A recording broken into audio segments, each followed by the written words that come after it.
सबसे प्रतिष्ठित कार्यक्रम आर पार, करीब 50 घंटे का आयोजन, और इस आयोजन ने भारत की शान में 4 चांद लगा दिए।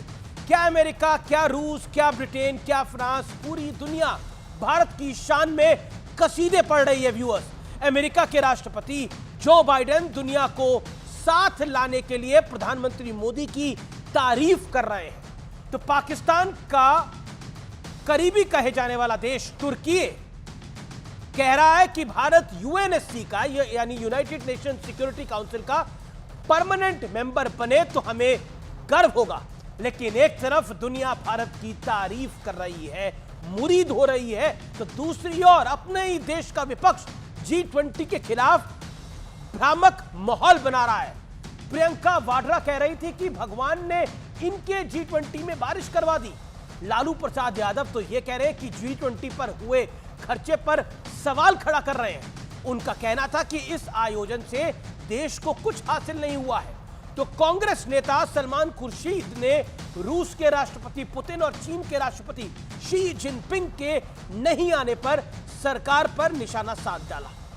और तो और कोसने के मामले में विपक्ष ने इंडिया गठबंधन के साथियों को भी नहीं छोड़ा। ममता बनर्जी राष्ट्रपति के G20 डिनर में शामिल हुई तो कांग्रेस ने कहा डिनर में शामिल होने के बाद क्या ममता बनर्जी मजबूती से मोदी का विरोध कर पाएंगी? तो आज सबसे बड़ा सवाल यही है कि क्या मोदी के विरोध में विपक्ष देश का सम्मान भी हजम नहीं कर पा रहा है? आज इसी पर होगी देश की सबसे बड़ी बहस। भारत की शान पर भारी सियासियान।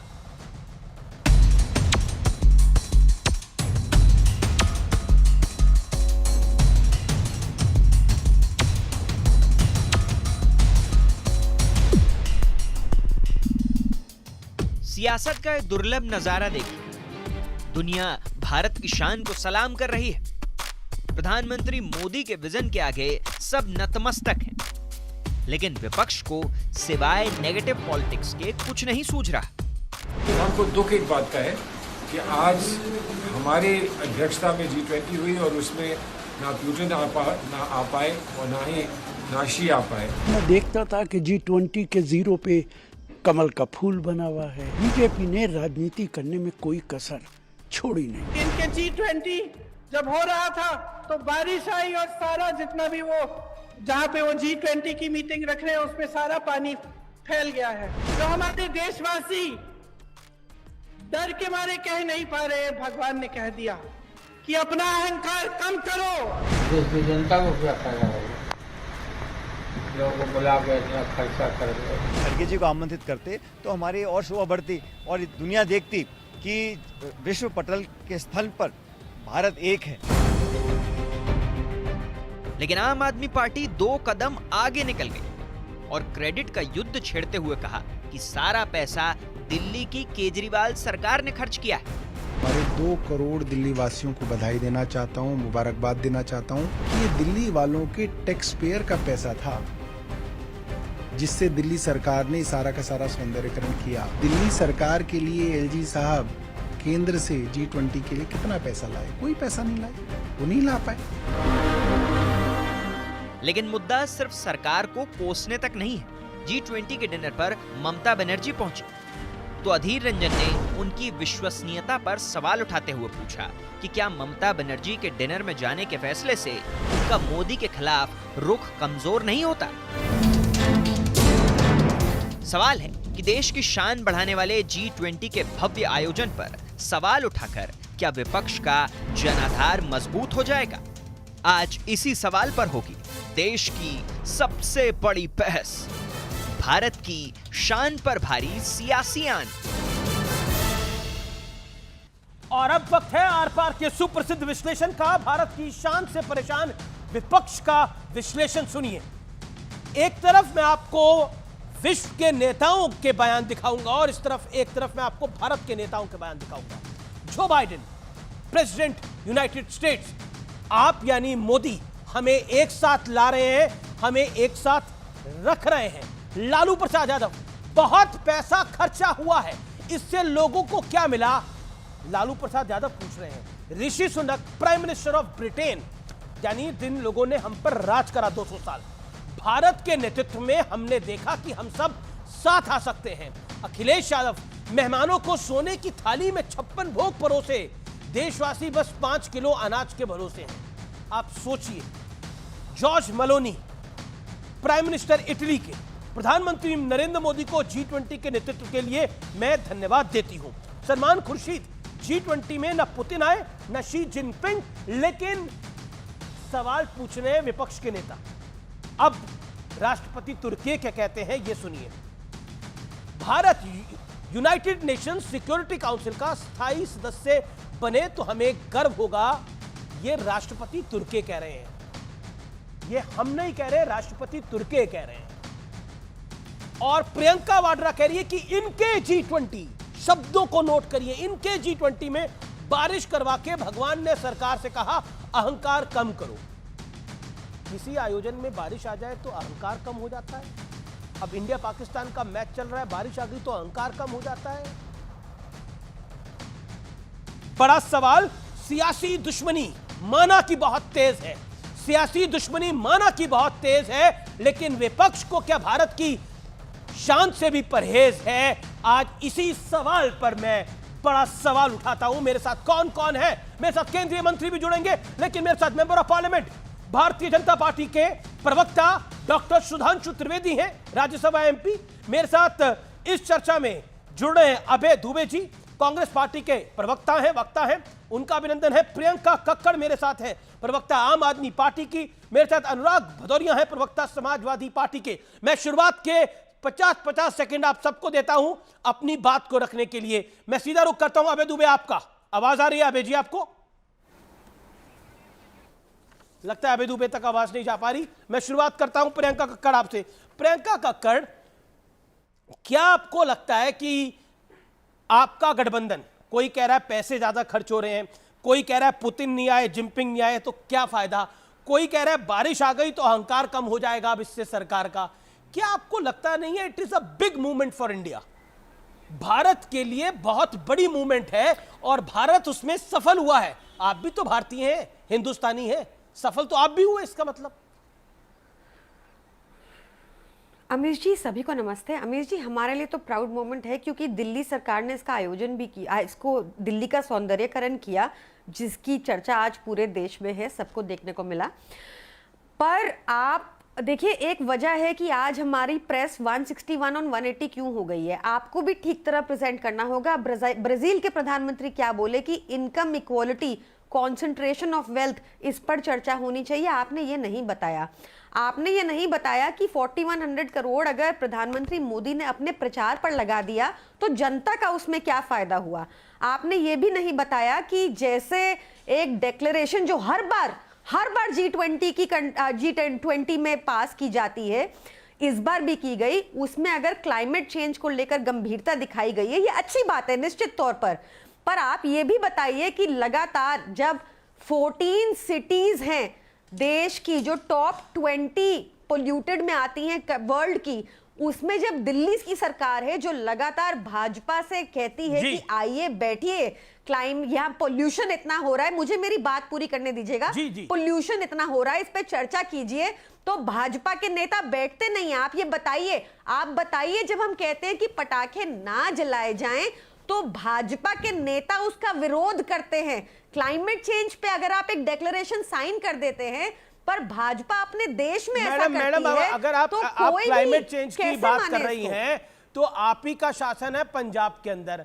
आप कह रहे थे लास्ट टू लास्ट टाइम यानी 2021-22 के अंदर आपका शासन दिल्ली में कह रहा था हमने एक ऐसा केमिकल बना लिया है जो पराली पे डलेगा और पराली वहां खाद बन जाएगी और दिल्ली में पोल्यूशन नहीं आएगी। हमने साल 2022 देखा था, साल 2022 का हश्र क्या हुआ था। लेकिन मैं फिर G20 पर वापस आता हूं, मैं रुक करता हूं। जवाब ले लीजिए। नहीं, आप गलत इंफॉर्मेशन दे रहे हैं। आप बताइए कि 31% रिडक्शन हुआ पराली में, आप ये बताइए, पहले के मुकाबले में कम हुआ। मैडम, कोर्ट्स को इंटरवीन करना पड़ा, दिल्ली का बुरा हाल था, दिल्ली का आदमी सांस तो लेके नहीं जा पा रहा था अक्टूबर के महीने के अंदर। अभी आएगा अक्टूबर, दिख जाएगा।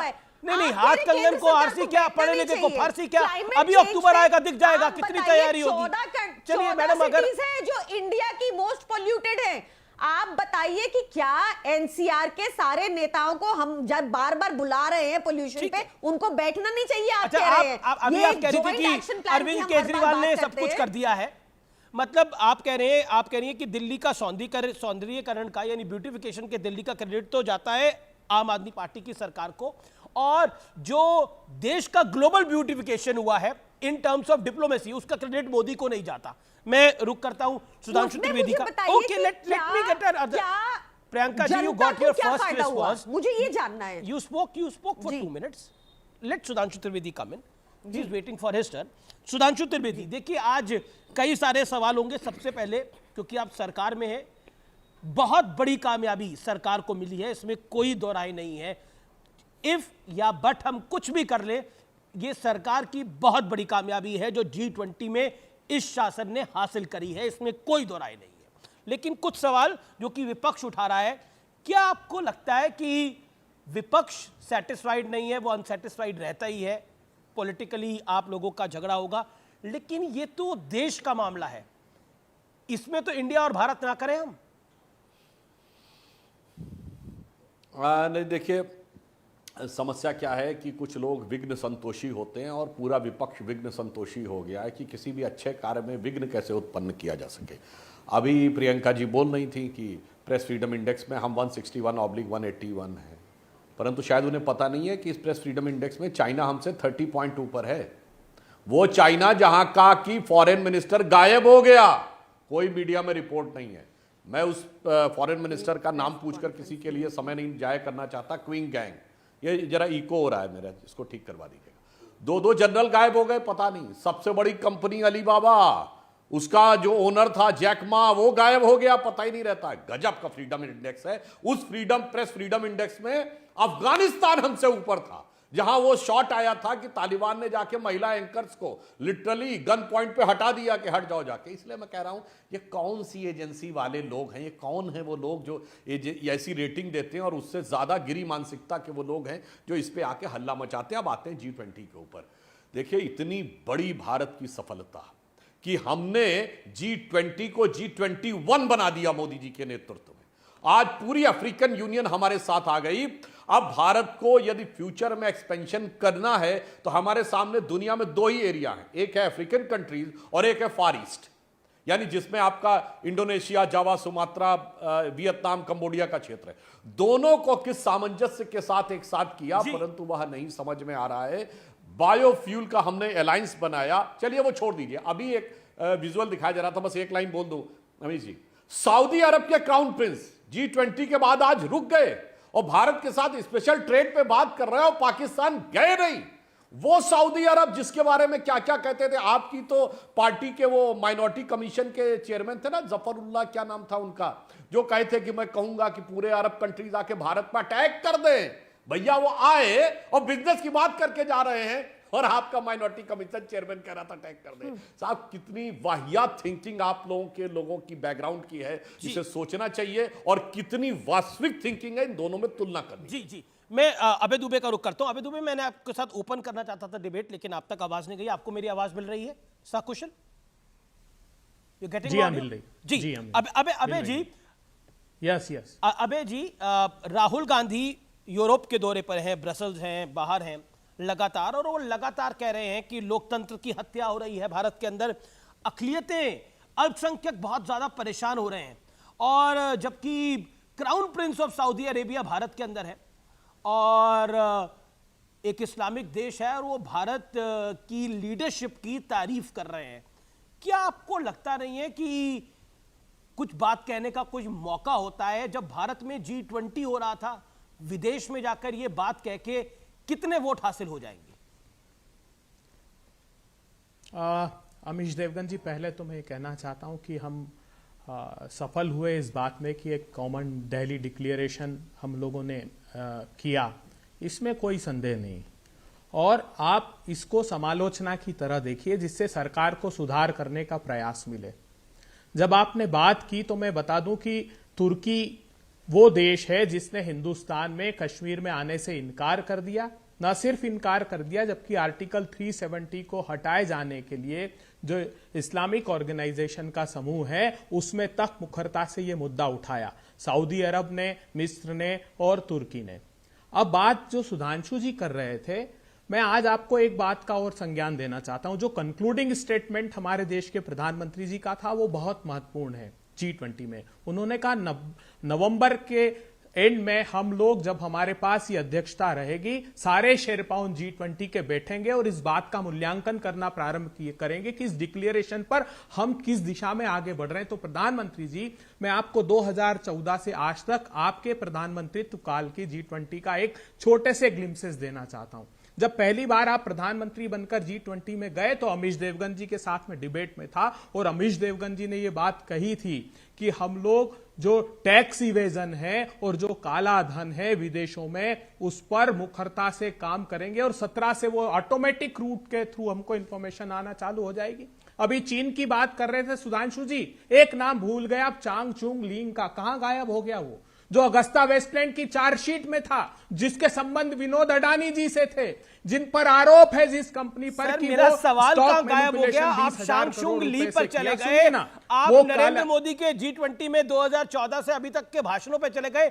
मेरा सवाल का गायब कर लिया। मैंने तो राहुल जी पर सवाल पूछा था जो आपके नेता हैं, वो भी जवाब देता हूं। नेता के बारे में तो जवाब दीजिए।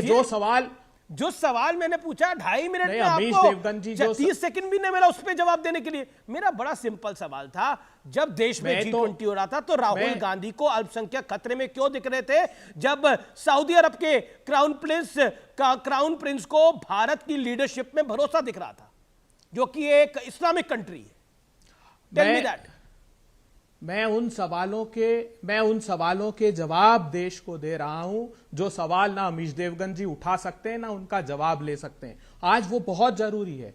आपने सस्टेनेबल डेवलपमेंट की प्रधानमंत्री जी बात की, उस जो दिल्ली डिक्लेरेशन है, आपने ग्रीन और इंक्लूसिव डेवलपमेंट की बात की, तो आप बताइए ना, आप बायोडायवर्सिटी एक्ट को डाइल्यूट कर देंगे, आप फॉरेस्ट एक्ट को डाइल्यूट कर देंगे, आप ट्राइबल एक्ट को डाइल्यूट कर देंगे और हिंदुस्तान में क्लाइमेट चेंज की बात करेंगे प्रधानमंत्री जी। हम पूछ रहे हैं आपसे कि ये बताइए, तो राहुल गांधी को क्लाइमेट चेंज का मुद्दा उठाना चाहिए था ना ब्रसेल्स के अंदर। आपको अगर लग रहा था तो Rahul Gandhi should have raised climate change in Brussels, लेकिन उन्होंने हिंदुत्व पे बोला, उन्होंने बोला बीजेपी और आरएसएस हिंदूवादी नहीं है, उन्होंने बोला यहां पर लोकतंत्र की हत्या हो चुकी है, उन्होंने बोला कि इस देश के अंदर अल्पसंख्यक सुरक्षित नहीं है।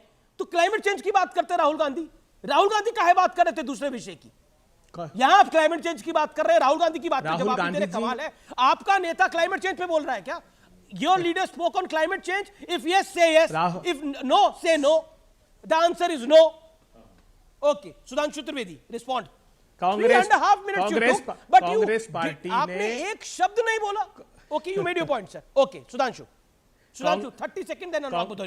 कांग्रेस पार्टी ने बात उठाई क्लाइमेट चेंज की, जयराम रमेश जी ने, पवन खेड़ा जी ने, राहुल गांधी जी ने भी सही बात, राहुल गांधी जी ने आज के प्रासंगिक में तो राहुल जी की बात कर रहा था। ठीक है, okay, Sudhanshu Trivedi come in. Sudhanshu Trivedi, Rahul Gandhi quote and quote, Rahul Gandhi categorically said in Europe कि भारत के अंदर अल्पसंख्यकों के साथ दिक्कत है और बीजेपी और आरएसएस जो है वो कतई हिंदूवादी नहीं है।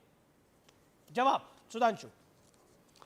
देखिए, मैं बहुत साफ कहना चाहता हूं, भारत के अंदर अल्पसंख्यकों के साथ दिक्कत है तो सबसे ज्यादा इनकम टैक्स देने वाली कम्युनिटी जैन है, वो अल्पसंख्यक नजर नहीं आती है। इन्होंने कभी अपने जमाने में किसी गैर मुस्लिम को अल्पसंख्यक आयोग का अध्यक्ष बनाया हो तो बता दीजिए। हमने सिख सबसे इंटरप्रेन्योर कम्युनिटी वो नजर नहीं आती। अनुराग भदौरिया जी बैठे, इनसे पूछ लीजिए कभी किसी ईसाई को भी बनाया है यूपी में अल्पसंख्यक आयोग का अध्यक्ष? हाँ, एक बात मैं कहना चाहता हूं, जो राहुल गांधी जी ने कहा उसमें अब मुस्लिम भारत में खतरे में नहीं, एक वर्ड ऐड कर देते, जो कट्टरपंथी मुस्लिम है वो खतरा महसूस कर रहा है, और वो बात बिल्कुल सही है। अच्छा और सच्चा मुसलमान देख रहा, विकास के अवसर देख रहा है। जो व्यक्ति इंटरप्रेन्योरशिप करना चाहता, बिजनेस करना चाहता है, वो मुस्लिम देख रहा नई संभावनाएं, और जो अपराधी और आतंकवादी उसे खतरा महसूस हो रहा है। बस एक शब्द उन्होंने शायद छोड़ दिया है, वो उन्हें समझ में नहीं आ रहा था। उनके जमाने में उन्हीं का जलवाए जलाल होता था, इसलिए वो ऐसा सोच रहे हैं। हम G20 में सिर्फ एक लाइन में कहना चाहेंगे, मान्यवर, ये यूनाइटेड अरब अमीरात और सऊदी अरब के साथ मिलकर हम सबसे बड़ा दुनिया का इंफ्रास्ट्रक्चर प्रोजेक्ट करने जा रहे हैं। ये आपको समझ में नहीं आ रहा। आप तो वो थे जो कहते थे राम मंदिर बनेगा तो मिडिल ईस्ट के कंट्रीज और सऊदी अरब तेल देना बंद कर देंगे। इधर राम मंदिर भी बन रहा है और सऊदी अरब में सबसे बड़ा इंफ्रास्ट्रक्चर का प्रोजेक्ट भी बनने जा रहा है और अबू धाबी में भी मंदिर बन रहा है और यूनाइटेड अरब अमीरात ने और सऊदी अरब ने और इजिप्ट ने और फिलिस्तीन ने, 4 बड़े मुस्लिम कंट्रीज जो मुस्लिम पॉलिटिक्स की धुरी माने जाते हैं, उन्होंने अपना highest civilian award Modi ji को दिया है। जनाब, ये अंतर है हम किस ढंग से अपने विषय को अंतरराष्ट्रीय स्तर पर रखते हैं और कैसे आप रखते हैं, उसमें जमीन आसमान का अंतर है। वो दिख गया जी। अबे दुबे 40 सेकंड रिबटल, देन अनुराग भदौरिया 40 सेकंड। अबे जी, अमीश जी, जिस middle east European Indian corridor की बात करते हैं, अच्छी बात है, लेकिन वो सिर्फ सुर्खियां ना बनी रहे। मेरा आग्रह इतना है कि क्या मोदी जी ने बायलैटरल में अमेरिका से जीएसपी की बात की, जनरलाइज सिस्टम ऑफ प्रेफरेंस? जब अमेरिका से ट्रंप से गले मिले मोदी जी तो 1000 आइटम हम जो ड्यूटी फ्री एक्सपोर्ट करते थे अमेरिका को, उस पर प्रतिबंध लगा दिया। क्या प्रधानमंत्री जी ने इस बात की कि G20 की आड़ में जानते बहुत बड़ा खेल हो गया। एग्रीकल्चर जो प्रोड्यूस अमेरिका के हैं उसको निर्बाध रूप से हिंदुस्तान में आयात की अनुमति दे दी गई। आने वाले समय में इस मुद्दे पर देश का समूचा किसान आंदोलित ठीक है, तो ये इनका कहना है G20 में खेल हो गया है। एक बात और, एक आखिरी बात। जी, अनुराग भदौरिया को लेके आने दीजिए मुझे। अनुराग भदौरिया को लेके आने दीजिए। Anurag, you made your point. Anurag Bhadauria, let me get Anurag Bhadauria. Anurag Bhadauria, मैं अखिलेश जी को पढ़ रहा था, उन्होंने बोला विदेशी मेहमानों को तो सोने की थाली में 56 भोग परोसे, देश के करोड़ों लोगों को बस 5 किलो अनाज के भरोसे है। अब आप मुझे बताइए अनुराग जी, घर में खाना थाली में खाते हैं या पत्तल में खाते हैं आप अपने? अब बोल लूं मैं, मुझे पूरा विश्वास है मेरा कि आप मुझे नहीं टोकेंगे, जैसे आप सुधांशु जी को सुन रहे थे। हाँ, तो मैं ऐसे ही बोल रहा हूँ। सवाल सुधांशु जी ने कहा कि जनता नई संभावनाएं तलाश, सुधांशु जी ने जो कहा वो कह नहीं पाए। सुधांशु जी, जनता नई संभावनाएं तलाश रही है, 2024 में आपकी विदाई कर देगी। उसका जो आपकी वानगी है ना, वो घोसी से शुरू हो गई है, जहां पे कहीं टिक नहीं पाए। तो आप समझ लीजिए, जनता संभावनाएं खोज रही है, आपको नहीं देखना चाहती है। अब आपके सवाल का जवाब देता हूं। जिस तरह से अगर हिंदुस्तान में कोई भी व्यक्ति गरीब है या अमीर है या कमजोर है, मेरा हिंदुस्तानी है, मेरा भाई है, अगर गरीब है तो सरकार उसको पैरों पे खड़ा क्यों नहीं कर पाई? सरकार उसको ढकने की कोशिश क्यों कर रही थी? उनके सामने पर्दे क्यों लगाए गए? क्या वो हमारा खून नहीं है? क्या वो हिंदुस्तानी नहीं है? क्या हम उनको ढक देंगे जब कोई मेहमान आएगा हमारे देश के अंदर में? तो इसके मतलब कि आपने उनके लिए कोई काम ही नहीं किया। अगर आपने उनके लिए काम किया होता तो आज आपको पर्दा लगाने की जरूरत नहीं पड़ती। नहीं, ये जो बोला अखिलेश जी ने, आपका क्या कहना था? बाइडेन को चाय और रस खिला के वापस भेज देते? आप बोलने नहीं देंगे। नहीं, मैंने तो आपको बोलने दिया। नहीं देंगे आप। आप सवा मिनट बोले, आप बोलने नहीं देंगे। सवा मिनट बोले, 50 सेकंड बोलने नहीं देंगे तो कैसे काम चलेगा? अगर ये आप मुझे बताएं, आप अपने घर में खाना पत्तल में खाते हैं या प्लेट में खाते जाएगा? सवाल पे सवाल होगा। आप सवाल पे सवाल पूछ लो, मैं जवाब दे दूंगा। सवाल पे सवाल पूछ लीजिए, जवाब दीजिए। अब आप अपनी बात मनवाने के लिए गिन के 30 सेकंड, जो बोलो टाइमर ऑन कर रहा हूं मैं, टाइमर ऑन कर रहा हूं, 30 सेकंड दिया आपको। हाँ, देखिए, अगर आपने डाउन कर दिया था तो डाउन ही कर दो भाई, कोई दिक्कत नहीं है प्रभु, कर दो डाउन। क्योंकि आप बोलने नहीं दोगे, फिर कहोगे मैंने डाउन कर दिया ऑडियो। कमाल की आपकी हिम्मत है कि आप सुधांशु जी का डाउन कर दो? हिम्मत है आपकी? हमारा डाउन कर दोगे आप? ये देश की स्वतंत्रता है बोलने में। देख लीजिए आप, देखो दर्शकों, हम बोलने लगेंगे तो मेरा ऑडियो बंद हो जाएगा, सुधांशु जी का बंद नहीं हो सकता। ये दिक्कत है। मैं कह रहा हूं कि देश के अंदर में अगर हमने अपने गरीबों को, अगर उनके घर में हमने ऐसी व्यवस्थाएं की होती, उनको पैरों पे खड़ा होता, तो आज ढकने की जरूरत नहीं पड़ती। और लोग जो हमारे चांदी की थाली में खाते हैं, हमारे लोगों को भी खाने को मिलता। इसमें क्या बुराई है भाई? हम अगर ये मांग कर रहे हैं कि गरीब आदमी भी चांदी की थाली में खाए, गरीब आदमी को भी रोजगार मिले, गरीब आदमी भी शांत। 40 सेकंड हो गए, ऑडियो को अब डाउन करना पड़ेगा। ये निरंतर 2 मिनट बोलते हैं, फिर उसके बाद कुछ बोलते हैं। देखिए, सुधांशु जी का ऑडियो डाउन नहीं होता, मेरा ऑडियो। सुधांशु जी 1 वर्सेस 3 कर रहे हैं। सुधांशु जी का ऑडियो डाउन कर दें, इनका ऑडियो, आप इनको जितना मर्जी ऑडियो, आप इनको ऑडियो खोल दो, लास्ट में शिकायत ही करते हैं। Okay sir, you made your point, आप अपनी बात को रखा, इत्मीनान से बात करिए। ओके सुधांशु जी, मैं इनका फैक्चुअल जवाब देता हूं और एक्चुअल जवाब भी देता हूं।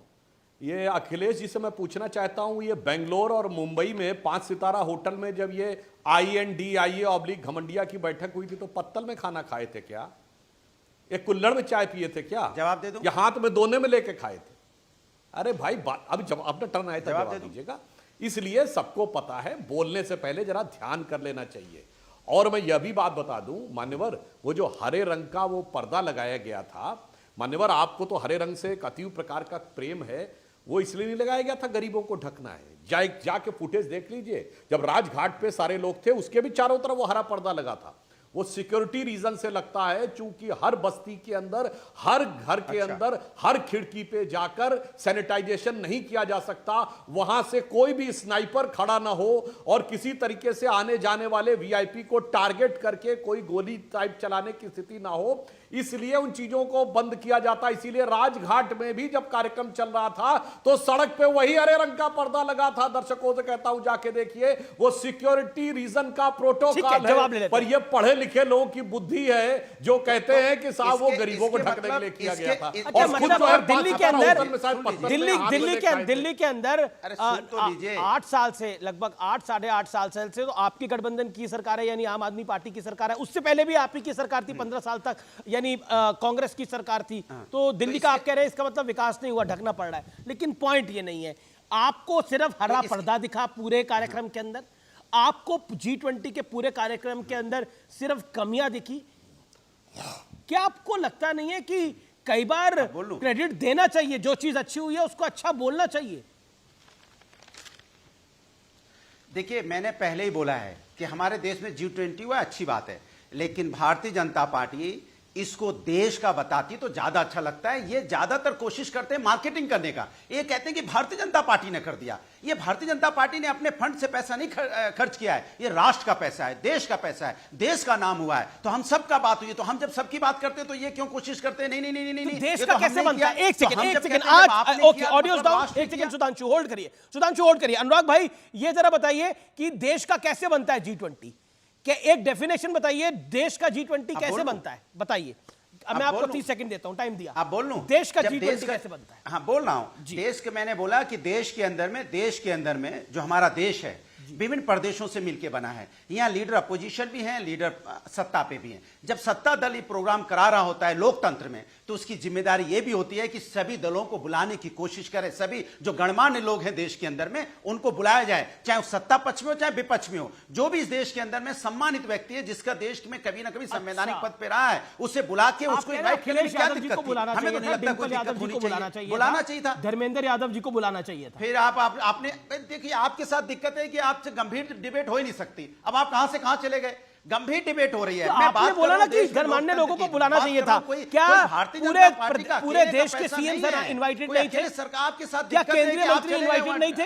अरे दिक्कत ये क्या, मैं आपसे पूछना चाहता हूं, यही तो मैं कह रहा हूं, कितने लोगों को, मैं वही आपसे पूछ रहा हूं, क्या सरकार ने उसको इतनी तरह से, जिस तरह से खुद को प्रमोट किया, क्या उन लोगों की? Sudhanshu reply, 30 second Sudhanshu reply, Sudhanshu Shah reply. बस शॉर्ट में जवाब देता हूं, और मुझे लगता है अभय जी को भी मेरी बात के बाद जवाब देना चाहिए। देखिए, ये गवर्नमेंट का कार्यक्रम है, इसीलिए पहली बार ऐसा हुआ समस्त मुख्यमंत्रियों को बुलाया गया, जो अपनी अपनी पार्टी का रिप्रेजेंटेशन भी हो गया। पार्टियों का, पॉलिटिकल पार्टी में हमारे राष्ट्रीय अध्यक्ष को भी नहीं बुलाया गया।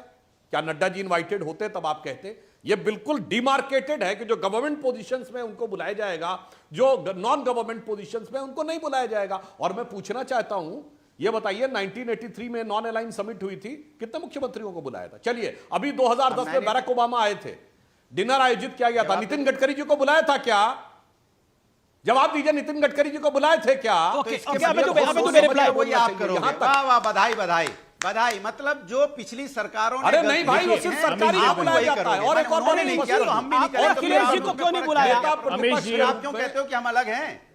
फिर आप क्यों कहते हो हम अलग हैं? माने जो उन्होंने किया था वही हम करेंगे। एक सेकंड, ताली बजाने से पहले भैया, ताली बजाने से पहले और सुनो, नेता प्रतिपक्ष के रूप में सुषमा स्वराज जी की भेंट, मुझे ब्रेक के लिए रुकना पड़ेगा, मुझे एक अंतराल के लिए रुकना पड़ेगा, मैं ब्रेक के लिए रुक रहा हूं। आप देख रहे हैं आर पार, ब्रेक के बाद वापस लौट के आते हैं। एक बड़ी खबर के साथ मैं वापस आ रहा हूं। केंद्रीय मंत्री हमारे साथ होंगे एक्सक्लूसिव बातचीत करने के लिए। जो राहुल गांधी ने यूरोप यात्रा में अपनी बोला है, बहुत बड़ा बोला है राहुल गांधी ने। ब्रेक के बाद उस खबर पर लौट रहे हैं।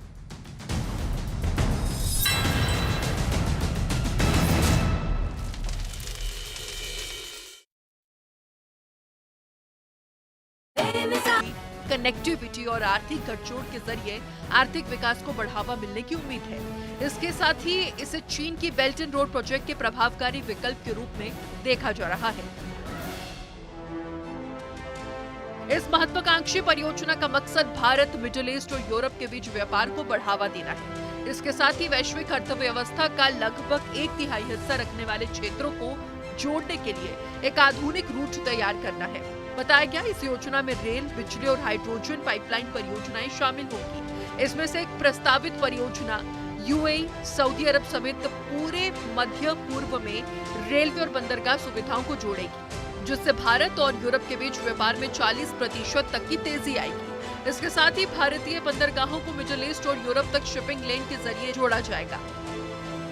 ये योजना वैश्विक व्यापार के लिए एक संभावित गेम चेंजर होने की उम्मीद है, जो चीन के व्यापक रणनीतिक बुनियादी ढांचे के निवेश का विकल्प पेश करेगी।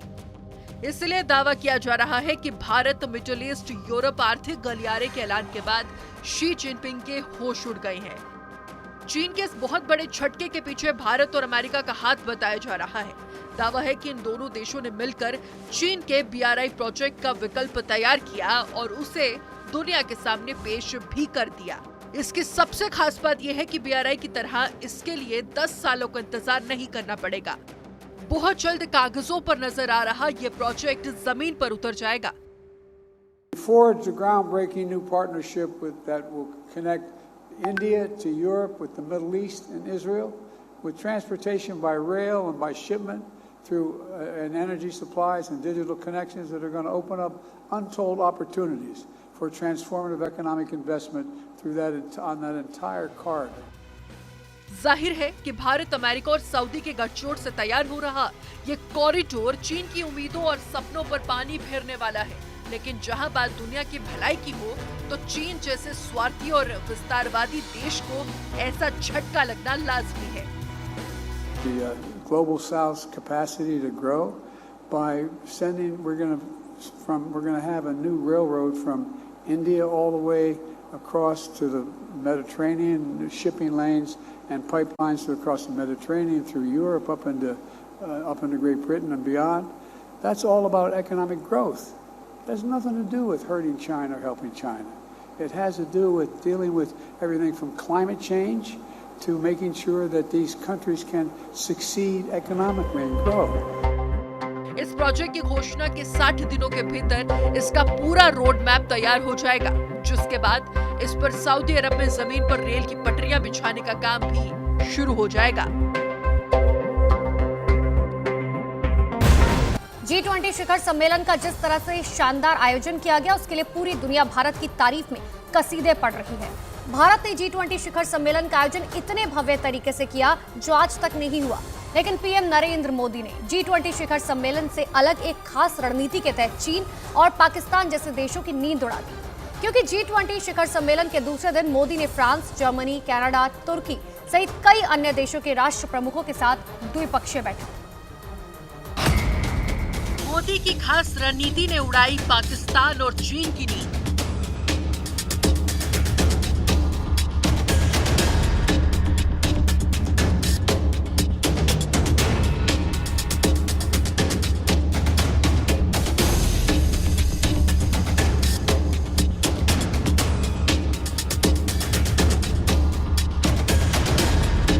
इतिहास कैसे रचा जाता है ये मोदी को पता है। भारत का दुनिया में डंका कैसे बजाया जाता है ये मोदी अच्छी तरह से जानते हैं, और दुश्मन को कैसे दोस्त बनाया जाता है इसका फॉर्मूला सिर्फ मोदी के पास है। G20 शिखर सम्मेलन को लेकर दुनिया की निगाहें भारत पर ही टिकी थी। भारत कितने अच्छे तरीके से इस शिखर सम्मेलन का आयोजन कर पाता है, समूची दुनिया यही देखने के लिए टकटकी लगाए बैठी थी। लेकिन भारत ने इस बार वो इतिहास रच दिया जो अब तक किसी देश ने सोचा भी नहीं था। G20 शिखर सम्मेलन का इतना भव्य आयोजन कभी नहीं किया गया। 60 शहरों में 200 बैठकें कराना आसान नहीं, हजारों लोगों के डेलीगेट्स को पूरे देश में घुमाना आसान नहीं, लेकिन मोदी ने ये दिखा दिया कि वो है तो कुछ भी मुमकिन। चीन और पाकिस्तान भी टकटकी लगाकर भारत को निहार रहे थे, मगर इसी बीच मोदी ने खास रणनीति अपनाई और दुश्मन देशों की रातों की नींद उड़ा दी। चीन जिसे अपना दुश्मन बना रहा है और पाकिस्तान जिससे कर्ज मांग रहा है, मोदी ने उन्हीं देशों के साथ द्विपक्षीय बैठक पर बाजी पलट दी।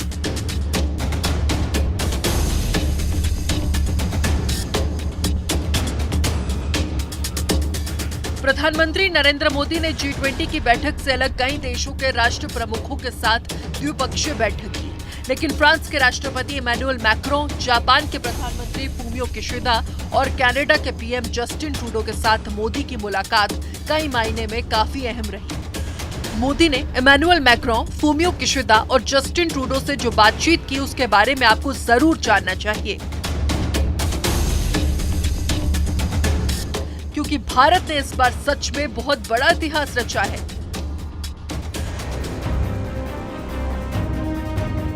सबसे पहले आपको फ्रांस के राष्ट्रपति और पीएम मोदी के बीच क्या कुछ बातचीत हुई उसके बारे में बताते हैं। भारत और फ्रांस के बीच व्यापार में रक्षा सौदों की अहम भूमिका रही है। फ्रांस से ही भारत को खतरनाक लड़ाकू विमान रफाल मिले। इस बार भी जब फ्रांस के राष्ट्रपति और मोदी के बीच बातचीत हुई तो दुनिया देखती रह गई, क्योंकि इमैनुअल मैक्रों ने प्रधानमंत्री मोदी की जमकर तारीफ की और भारत के साथ दोस्ती को और ज्यादा मजबूत करने की कसम खाई। उन्होंने साफ शब्दों में बता दिया कि भारत उनके लिए कितनी ज्यादा अहमियत रखता है। Stratégique extrêmement dynamique. Nous avons un partenariat de défense très fort. यानी फ्रांस ने साफ कर दिया कि वो हमेशा भारत के साथ खड़ा रहेगा और अपनी दोस्ती को निभाएगा। G20 शिखर सम्मेलन से अलग मोदी ने कनाडा के पीएम जस्टिन ट्रूडो के साथ भी द्विपक्षीय बैठक कर भारत के खिलाफ कनाडा में बैठकर साजिश रचने वालों की कमर तोड़ने का काम कर दिया।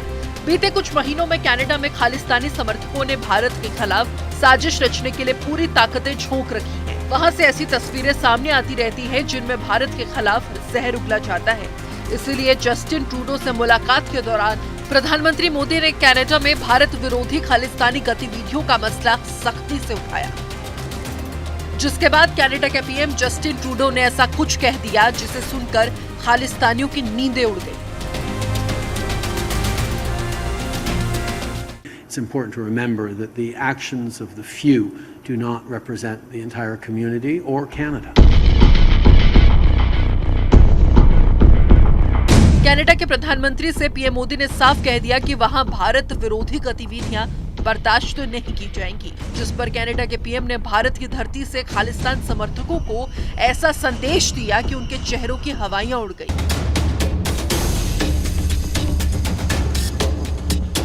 वहीं जापान के प्रधानमंत्री के साथ भी मोदी ने द्विपक्षीय बैठक की, जिसमें दोनों देशों के बीच आपसी हितों पर चर्चा हुई।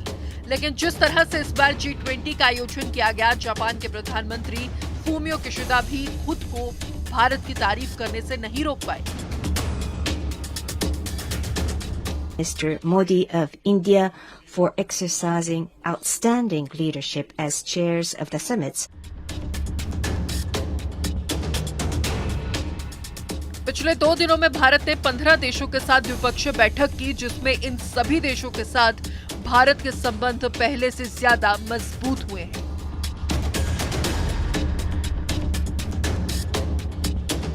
G20 में पीएम मोदी ने ऐसा धमाका किया कि शी जिनपिंग के होश उड़ गए। अब इटली ने चीन को दोहरा झटका दिया है और चीन के बेल्ट एंड रोड योजना से बाहर होने के संकेत दे दिए। G20 के पहले ही दिन पीएम मोदी ने भारत, मिडिल ईस्ट, यूरोप आर्थिक कॉरिडोर की घोषणा की, जिसमें इटली भी शामिल है।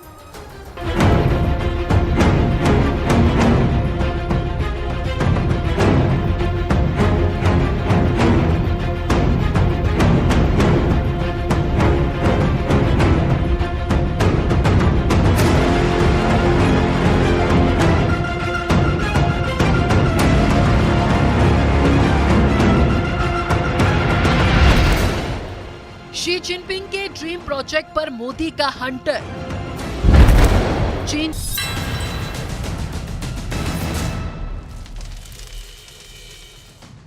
वेलकम बैक व्यूअर्स, आप देख रहे हैं देश का सबसे प्रतिष्ठित कार्यक्रम आर पार, नंबर 1 कार्यक्रम। लेकिन इस वक्त बड़ी खबर आ रही है और बड़ी खबर यह आ रही है कि राहुल गांधी ने जो बोला है विदेश के अंदर, प्रियंका वाड्रा ने जो बोला है, उस पर ज्योतिरादित्य सिंधिया बोले हैं। राहुल गांधी पर उन्होंने डायरेक्ट हमला बोला है ज्योतिरादित्य सिंधिया ने। कुछ लोग उभरते भारत से बेहद परेशान हो चुके हैं, विदेशों में भारत को बदनाम जाकर करते हैं। यह कहा है ज्योतिरादित्य सिंधिया ने, ऐसे लोगों को जनता सबक सिखाएगी। यह कहा है ज्योतिरादित्य सिंधिया ने। ज्योतिरादित्य सिंधिया की यह बड़ी स्टेटमेंट है। राहुल ने विदेश में उठाए थे सवाल, देश के लोकतंत्र पर, देश में मुसलमानों के साथ जो रहा है उस पर सवाल उठाए थे, और मुस्लिमों पर हो रहे हैं हमले। ये कहा था राहुल ने विदेश में जब G20 चल रहा था तो भारत की साख पर सवाल उठाए थे, भारतीय लोकतंत्र की साख पर सवाल उठाए थे।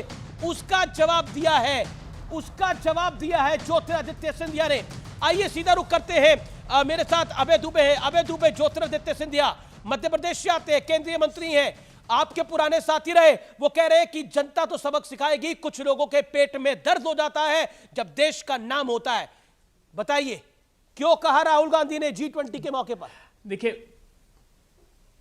पहली बात तो राहुल जी ने भारत की साख पर नहीं, भारतीय जनता पार्टी की सरकार की साख पर सवाल खड़े किए हैं। ज्योतिरादित्य सिंधिया जी के बयानों को गंभीरता से मत लीजिए। कुछ दिनों पहले तक जब हमारे साथ थे तब कहते थे मोदी सरकार ने देश का सर्वनाश कर दिया। आज बड़ी बात यह है कि प्रधानमंत्री जी से देश पूछ रहा है कि जब आप अमीश देवगन जी के माध्यम से सुर्खियों के प्रबंधन में लगे हैं तो क्या चीन से इस संदर्भ में कोई बात की कि वो PP-15 से लेकर रेजांगला तक और PP-16 जो 60-50 सालों से हमारे पास पोस्ट थी वो चीन के लिए बफर जोन क्यों बना दिया? डेपसोंग के प्लेन में चीन अंदर क्यों आकर घुस गया? आपका तापिर गांव जो सांसद है वो कह रहा है 40-40 किलोमीटर तक चीन भारत की सीमा में घुस जाता है। $100 बिलियन से अधिक का इंपोर्ट चीन से करके भारत के MSME को तबाह क्यों कर दिया? अभी PU के सर्वे की रिसर्च की रिपोर्ट आई है कि 23 देशों ने कहा है कि इंटरनेशनल अफेयर में मोदी जी का काम 40% लोगों ने नकार दिया है। इसका अर्थ यह है कि जो विश्व भर के लोग अध्ययन कर रहे हैं ऑक्सफैम की रिपोर्ट कि 84% लोगों की आमदनी कम हो गई, 12 करोड़ लोगों के रोजगार खत्म हो गए और 142 लोगों ने 30 लाख करोड़ रुपए लेकिन मुझे समझ में नहीं आता, आप कहते हैं कि हम हिंदू मुसलमान नहीं करते, हमको हिंदू मुसलमान करना ही नहीं है, तो राहुल गांधी ये क्यों कहते हैं मैंने गीता पढ़ी है, मैंने उपनिषद पढ़े हैं, कई हिंदू किताबें भी मैंने पढ़ी है। इस आधार पर मैं कह सकता हूं कि बीजेपी जो करती है उसमें कुछ भी हिंदूवादी नहीं है, भारत में मुसलमानों को पर हमला हो रहा है। ये बात क्यों कहते हैं राहुल गांधी? राहुल गांधी डेवलपमेंट की बात करें। राहुल गांधी जी ने इसलिए राहुल गांधी जी ने की है क्योंकि उन्होंने षट दर्शन पढ़ा है। सनातन क्या है वो षट दर्शन में इस बात को आपके सहयोगी तो कह रहे हैं सनातन को योग कर देंगे हम लोग, न्याय सूत्र में, वैशेषिक सूत्र में, मीमांसा में, वेदांत में स्पष्ट रूप से आपके अध्यक्ष के सपुत्र भी यही कह रहे हैं। उसमें ये बात साफ लिख दी गई है कि जो भारतीय जनता पार्टी हिंदू को परिभाषित करती है, सुधांशु 30 सेकंड, सुधांशु रिप्लाई। संयम, सदाशयता, सदाचार, सहिष्णुता ये हिंदू धर्म है। हिंदू धर्म नकारना, नफरत, नकारात्मकता, निराशा नहीं है जो भारतीय जनता पार्टी सत्ता की भूख मिटाने के लिए कर रही है। देखिए, मैं एक बात बहुत स्पष्ट करना चाहता हूं, जहां तक विकास की बात है तो भारत की विकास दर क्या, ये कौन से 42 लोग, अरे भाई जो 21 देश आके यहां कह रहे हैं वो समझ में नहीं आ रहा, इंटरनेशनल मॉनेटरी फंड कह रहा वो समझ में नहीं आ रहा, वर्ल्ड बैंक का चीफ यहीं पर था वो समझ में नहीं आ रहा, UN कह रहा, ये कौन से काल्पनिक लोग आपको बताते रहते हैं। और मैं दूसरा बात विनम्रता से कहना चाहता हूं अभय जी, मैं आपको कांग्रेस के अन्य प्रवक्ताओं से कम आचरण और भाषा दोनों की मर्यादा में अलग मानता हूं, तो मैं ये कहूंगा, देखिए आपने बोल दिया कि 6 वेदांग, मान्यवर कोई इसी से कहिए कि राहुल गांधी को 6 वेदांग पता होंगे या षट दर्शन का नाम पता होगा, इतना भी पता होगा कौन सा दर्शन किसने दिया, तो ये गले के नीचे नहीं उतर सकती। उपनिषदों की वो बात कहते हैं, केवल जो प्रमुख उपनिषद है अगर उनका नाम पूछ लिया जाए तो मुझे इस बात पर भी संदेह है कि वो उसका सही उच्चारण कर पाएंगे। यद्यपि मुझे लगता है मेरी बात सुनने के बाद अगर अभय दुबे जी उनको जाके फोन पे बता दें कि ये प्रमुख उपनिषद हैं, तो भी मुझे लगता है वो सहजता से उच्चारण नहीं कर पाएंगे। इसलिए मुझे लगता है वो जो एक डायलॉग था ना दबंग फिल्म का, अमीश जी, कि भैया जी भावनाओं में बह के ज्यादा बोल गए, तो मुझे वही लगता है कि राहुल गांधी जी कुछ ज्यादा बोल गए कि मैंने वेद पुराण उपनिषद सब पढ़ लिए है, जो मुझे लगता है उसी से इनकी बात की प्रामाणिकता साबित हो जाती है। क्या हिंदुत्व के बारे में बोलेंगे और क्या बोलेंगे जाके वहां के बारे में। जी okay Abhay Dubey, you want to react to this? देखिए अभय जी को जरूर पता होगा, एक मिनट, अभय दुबे को तो अभय पता जी होगा, को वो अभय दुबे सारे ज्ञानी उपनिषद आदमी भी है पता भाई, अभय दुबे होंगे, ज्ञानी अभय आदमी जी है। को वेदांग भी पता होंगे, अभय जी को षट दर्शन भी पता होगा। आप देखिए, आप भी मेरे मित्र हैं, अभय जी भी मेरे मित्र हैं, आप अभय जी को इतनी कठिनाई में मत डालिए, तो I will safeguard him. Abhay ji 30 second rebuttal, you can pass out. आप राहुल पास जी भी कर देखिए, सकते मैं हैं बता दूं सुधांशु जी को, सुधांशु जी को बता दूं, मैंने सुना राहुल जी ने बताया कि सांख्य दर्शन जो है, सांख्य सूत्र वो कपिल मुनि का लिखा हुआ है, योग सूत्र पतंजलि का लिखा हुआ है, न्याय सूत्र गौतम मुनि का लिखा हुआ है, वैशेषिक जो है वो कणाद मुनि का लिखा है, मीमांसा जो है जैमिनी का है, वेदांत जो है बादरायण का है, जिसको वेद व्यास भी कहा गया है। राहुल जी ने बहुत गहरा अध्ययन किया है, लेकिन उन्हें कहीं भी जो धर्म ही गाय की पूजा का प्रवर्तन करता है, वो गाय के नाम पर एक सेकंड, आपने बोला राहुल जी ने गहरा अध्ययन किया है, बहुत अच्छी तार्किक बात बोली है। अब बताइए, राहुल जी के अध्ययन में कहीं निकल के आया है हिंदू और हिंदुत्व अलग है? किसी उपनिषद, किसी वेद में निकल के आया है हिंदुत्व अलग है? बिल्कुल कहीं निकल के आया है हिंदू और हिंदुत्व अलग है? हिंदू में से तत्व मैं बताता हूं आपको, कहीं निकल के आया है क्या? हिंदू धर्म में से तत्व को निकाल, सुन तो लीजिए, अब आप उत्तर सुनिए। हिंदू धर्म में से तत्व को निकाल दिया, इसलिए इन्होंने हिंदुत्व को समाप्त कर दिया। उसका मूल तत्व क्या है? धार्यति इति धर्म, हमारे सनातन में लिखा है। अभी वसुधैव कुटुंबकम की बात कर रहे थे, उदार चरिता नाम तू वसुधैव कुटुंबकम। यह सिखाता है हमें कि नेता प्रतिपक्ष, जो दलित नेता देश के सर्वश्रेष्ठ हैं, उनको आप आमंत्रित नहीं करें। अरे G20 के अलावा विदेशों को बुलाया, रूलिंग पार्टी के अध्यक्ष को आमंत्रित किया, बांग्लादेश को आमंत्रित किया, हेमंत सोरेन को तो बुलाया, ममता बनर्जी को बुलाया, आपकी पार्टी के सुखविंदर सिंह सुक्कू को बुलाया, अशोक गहलोत को बुलाया, भूपेश बघेल को बुलाया, लेकिन वो नहीं आए, फिर क्या करिएगा? ओके, प्रियंका कक्कड़, एक सेकंड सुधांशु, मैं आपको मौका दूंगा, Priyanka is waiting from long. Priyanka ji, क्या आपको लगता है विपक्ष को के मुख्यमंत्रियों को तो बुलाया, क्योंकि इसमें एक प्रोटोकॉल होता है, हम सब जानते हैं, क्या आपको लगता नहीं है it is a non issue? मेरे लिए इशू अमीश जी सिर्फ ये है, जैसे सुधांशु जी बता रहे थे कि क्राउन प्रिंस अभी तक दिल्ली में हैं और बात चल रही है इन्वेस्टमेंट की, तो जब पिछली बार 2019 में आए थे, उन्होंने कहा था कि मैं 100 बिलियन USD इन्वेस्ट करूंगा। उसका क्या हुआ बता दीजिए। ये बार बार सुर्खियां बटोरते हैं, हेडलाइन मैनेजमेंट करते हैं, अच्छा PR करते हैं।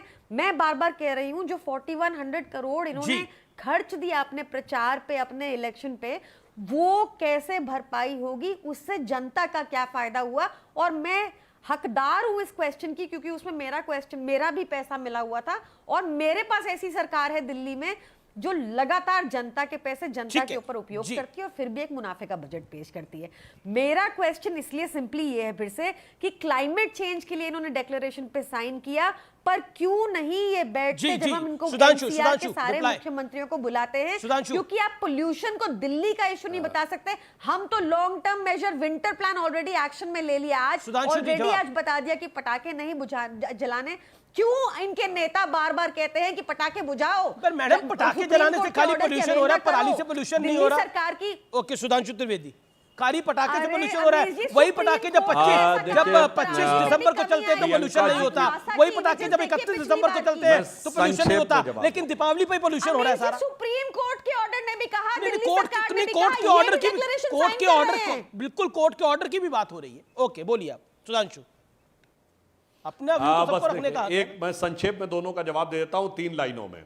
देखिए, प्रियंका जी की पार्टी तो वो है, RTI ने साबित किया कि जितनी ऑक्सीजन की जरूरत थी उससे उतने पैसे से 3 गुना पैसा इनकी पार्टी ने प्रचार प्रसार में व्यय किया था। ये तो मतलब बाकायदा ऑन डॉक्यूमेंट है। परंतु मैं अभय दुबे जी इस बात के लिए बहुत प्रशंसा करूंगा कि अभय दुबे जी ने कांग्रेस के निष्ठावान कार्यकर्ता होने का देखिए कितना सुंदर यहां पर रोल निभाया कि उन्होंने 6 दर्शनों के नाम और उनके प्रणेता ऋषियों के नाम बता दिए कि कम से कम यही वीडियो क्लिप तुरंत राहुल गांधी को भेजकर राहुल गांधी को बचाया जा सके। मैं साधुवाद देता हूं अभय दुबे जी, चलिए ये तो कमी होता है, आप ऐसी बात कर रहे हैं। अनुराग भाई को भी पता है, उन्होंने अगर उपनिषद और ये पढ़े हैं, अनुराग भाई को भी पता है, अगर उन्होंने पढ़े हैं तो उन्होंने कौन से क्लास तक संस्कृत पढ़ी है और कौन से या अंग्रेजी वाले पढ़े हैं, ये बता दीजिएगा। अच्छा ठीक है, ये तो अनुराग के पास में नहीं जा रहा, अभय दुबे के पास जा रहा हूं। अभय दुबे, ये जो उपनिषद और वेद पढ़े हैं राहुल जी ने, वो संस्कृत में पढ़े हैं या अंग्रेजी में पढ़े हैं? ये सुधांशु पूछ रहे हैं। 15 सेकंड्स। बहुत ही दक्षता से दोनों भाषा पर उनका अधिकार है और वो भाषा भी जानते हैं जो समाज के अंतिम पंक्ति में खड़े हुए लोगों को लाभ पहुंचाती है, और उस भाषा का विरोध करेंगे जो प्रधानमंत्री नरेंद्र मोदी और भारतीय जनता पार्टी की भाषा है, जो चंद धन्ना सेठों को लाभ पहुंचाती है। आपके लोग आपके नेता सनातन के बारे में बोल रहे हैं, लेकिन ऋषि सुनक तो सनातन को महान बता रहे हैं। वही देखिए तो कमाल की बात है, हम लोग G20 पे सुन तो लिए, अरे बोलने दीजिए। अभी G20 पे बात हो रही कि देश या पूरे जो 20 कंट्री के देश आए, अब तो 21वां हो गया, उसमें फाइनेंशियल स्टेबल पे क्या क्या चर्चा हुई, इसके करने के लिए हम लोग डिबेट बैठे थे। लेकिन कितनी चालाकी से सुधांशु जी ने डिबेट को ले जाके धर्म पे ले गए। अरे भाई, जनता हमें आपको देख रही है कि उनके बारे में कुछ G20 में फैसले हुए कि नहीं हुए। आपके नेता कहते हैं हिंदू धर्म धोखा है और डिबेट कोई और रहा है। लेकिन इस समय मेरे साथ केंद्रीय मंत्री हरदीप सिंह पुरी जुड़ रहे हैं। सीधा एक्सक्लूसिवली उनका रुख कर लेते हैं। और इस समय हमारे साथ एक्सक्लूसिव बातचीत करने के लिए मौजूद है केंद्रीय मंत्री हरदीप सिंह पुरी। पुरी साहब, आपका अभिनंदन है न्यूज 18 पर। मेरा पहला और सीधा सवाल है, G20 की शानदार सफलता के बाद आप इसको किस तरह से आंकते हैं? क्योंकि विपक्ष के नेता तो बहुत कुछ कह रहे हैं, लेकिन क्योंकि आप खुद एक डिप्लोमेट रह चुके हैं, आपका एक बैकग्राउंड उस तरह का है, तो मैं जानना चाहता हूं आम जनता के लिए, जो करोड़ों जनता इस समय आपको टेलीविजन स्क्रीन के माध्यम से देख रही है, दो बड़ी चीजें जो इस G20 में हुई है जिसपे भारतवासियों को, देशवासियों को गर्व होना चाहिए। दिस वॉज सुई जेनरिस, वन ऑफ ए काइंड, और मैं समझता हूं इसकी चर्चा, इसकी प्रेज सिर्फ अभी बाकी देशों से नहीं आ रही, चीन से आ रही है, Argentina, Brazil, United states, UK. चलिए, ये तो क्रेडिट की बात हुई, प्रशंसा की बात हुई, लेकिन राहुल गांधी भी विदेश में है और राहुल गांधी बेल्जियम में कह रहे हैं कि भारत में लोकतांत्रिक संस्थाओं पर चौतरफा हमला हो रहा है, और ये वो सब कुछ कह रहे थे। और साथ ही साथ उन्होंने ये भी कहा लोकतांत्रिक ढांचे को तहस नहस किया जा रहा है, और ये सब राहुल गांधी तब कह रहे थे जब G20 के तमाम मेहमान भारतीय जमीन पर थे, और अभी भी कुछ है। उन्होंने अगर डेमोक्रेसी पे उन्होंने कहा इंडिया में डेमोक्रेसी नहीं है, कई बार वो कह चुके हैं माइनॉरिटीज की हालत अच्छी नहीं है। I am a very proud member of a minority community, और मैं आपको ये बता सकता हूं जब माइनॉरिटी की बात होती है तो मैंने उनको कई बार याद करवाने की कोशिश की नेली मैसेकर में क्या हुआ और माइनॉरिटीज के साथ उनकी सरकार के समय क्या हुआ। तो इसलिए छोड़िए, राहुल गांधी जी को मुझे लगता है फॉरेन टूर एक्सटेंडेड करने दें, और वो वहां से जो आए वापस तो थोड़ा सा भारत के साथ आके जुड़े। अभी तो भारत को जोड़ने के लिए तोड़ने की बात ही ज्यादा हो रही है। एक चीज जो कि सवाल जरूर बनता है वो ये है कि बीते कुछ दिनों में पॉलिटिकल रंजिशें बहुत बड़ी हैं, और कांग्रेस का कहना है कि इस G20 के डिनर में इनवाइट में गया मल्लिकार्जुन खड़गे को। इसके पीछे कारण क्या था? क्योंकि बाकी पूरा ऑपोजिशन था, कांग्रेस के मुख्यमंत्री भी थे। क्या एलओपी को बुलाने का कोई कानून होता है, कोई पास्ट ट्रैक रिकॉर्ड है कि एलओपी को बुलाया जाता है? क्योंकि इतना बड़ा इवेंट तो पहली बार हुआ है इस देश के अंदर G20 जैसा। ये कॉन्स्टिट्यूशनल इवेंट है, माननीय ये महामहिम ने इसको होस्ट किया, इसमें चीफ मिनिस्टर सबको बनाया स्टेट्स में। तो मैं समझता हूं कि ये पॉलिटिकल इमेच्योरिटी है। कांग्रेस के लोग आए, उसमें शामिल हुए, उनके चीफ मिनिस्टर, बाकी I full stop N full stop D full stop I A alliance के चीफ मिनिस्टर्स थे, नीतीश जी थे, मैंने बोला बाकी लीडर्स थे। तो एक it was a very proud moment for India, जहां पे India was being showcased. India means Bharat, मैं फिर कह रहा हूं, वो अपॉस्ट्रोफी और फुल स्टॉप वाला इंडिया नहीं। लेकिन एक सवाल जो कि बहुत बड़ा विवाद का विषय रहा, G20 तो अच्छा हुआ ही, भारत और इंडिया के नाम को लेकर भी पॉलिटिक्स हुई, लेकिन सनातन धर्म को लेकर जो एक INDIA यानी ये जो इंडिया अलायंस है, इसके एक बड़े गठबंधन पार्टनर उदयनिधि स्टालिन ने जो सनातन धर्म को लेकर शब्द बोले हैं, क्या आपको लगता है, और उसके बाद भी कुछ ना कुछ आ ही रहा है, कभी कोई किसी पॉलिटिकल पार्टी का व्यक्ति बोलता है इंडिया अलायंस का, कभी कोई बोलता है, क्या आपको लगता है this is a planned strategy? मुझे लगता है, वास्तव में मुझे लगता है उनको समझ ही नहीं कि वो बात क्या कर रहे हैं। अब उन्होंने क्या कहा, अब उसने ये तो जो उन्होंने अटैक किया ये तो बहुत ही अनफॉर्चुनेट एंड कंडेमनेबल है। साथ में ये कहा कि जैसे HIV बीमारी होती है, जैसे वो डेंगू होता है और उसको हटाना चाहिए। मलेरिया, कोरोना, बात क्या कर रहे हो? इसमें ब्रेन डैमेज लगता है मुझे इन लोगों में, वाकई में ब्रेन डैमेज लग रहा है। अब भारतीय सनातन धर्म की बात कर रहे हो आप, साथ में उसको HIV और डेंगू से जो लाइफ थ्रेटनिंग डिजीज है उससे जोड़ रहे हो। मुझे लगता है कि इसका जवाब उनको जनता के सामने देना पड़ेगा हिमेश जी। और मुझे और भी लगता है कि उनके लिए आपने देखा कितनी जल्दी बाकी उनकी अलायंस में जो लोग जुड़े हुए हैं उन्होंने कितनी जल्दी बयान देने शुरू किए और इस स्टेटमेंट से अपने आप को डिसएसोसिएट किया। एग्जांपल है, समय नहीं है। उनके अलायंस में पहली बार किसी ने बात कही हो, स्वामी प्रसाद मौर्य हैं, जेडीयू के एक नेता हैं, उदयनिधि स्टालिन है, राहुल गांधी हिंदुत्व में फर्क करते हैं, उद्धव ठाकरे ने आज का बयान दिया, ये आखिरी सवाल है, उन्होंने बयान दिया है कि राम मंदिर के उद्घाटन के बाद गोधरा जैसे हालात बन सकते हैं, कोई हमला वगैरह हो सकता है, और ये सब कुछ उनका कहना है कि ये केंद्रीय सरकार देखिए आप ऐसे कुछ व्यक्तियों का नाम ले रहे हो जो अपने आप को मैं थोड़े अपने शब्द को ध्यान से चुनना चाहता हूं, जो इस फ्रिंज के साथ जोड़ना चाहते हैं, स्वामी प्रसाद मौर्य, इनको बाकी को छोड़िए। और आज जो बयान आया है कि राम मंदिर बनने से कोई कांड हो जाएगा, छोड़िए, मैं पता नहीं उनके पास क्या एविडेंस है, पर मुझे लगता है कि ये भी आजकल जो गैर जिम्मेवारी से और एक इरिस्पॉन्सिबल तरीके से चीजें कही जा रही हैं, जिसमें भ्रम और आशंका, मतलब डाउट्स क्रिएट करने वाला। तो जी बहुत बहुत शुक्रिया आपका हरदीप पुरी जी, हमारे साथ जुड़ने के लिए, अपनी बात को रखने के लिए, thank you so much. G20 में भारत की सांस्कृतिक जीत की। G20 के सफल आयोजन के बाद अब पूरी दुनिया भारत की क्षमताओं की कायल हो गई। G20 के इतिहास में दिल्ली सम्मेलन को 100% सफल माना जा रहा है, चाहे रूस और यूक्रेन का मुद्दा हो या फिर 6000 किलोमीटर लंबे India middle east Europe economic corridor के जरिए चीन को कड़ा जवाब हो। भारत ने कठिन से कठिन मुद्दों को बड़े ही सरलता से हैंडल कर दिखाया है। यह ताकत है भारत की। लेकिन एक और अहम बात है जिसे भारत ने पूरी दुनिया के सामने सफलतापूर्वक रखा है और मोदी ने रखा है, और वो है भारत की सांस्कृतिक विरासत।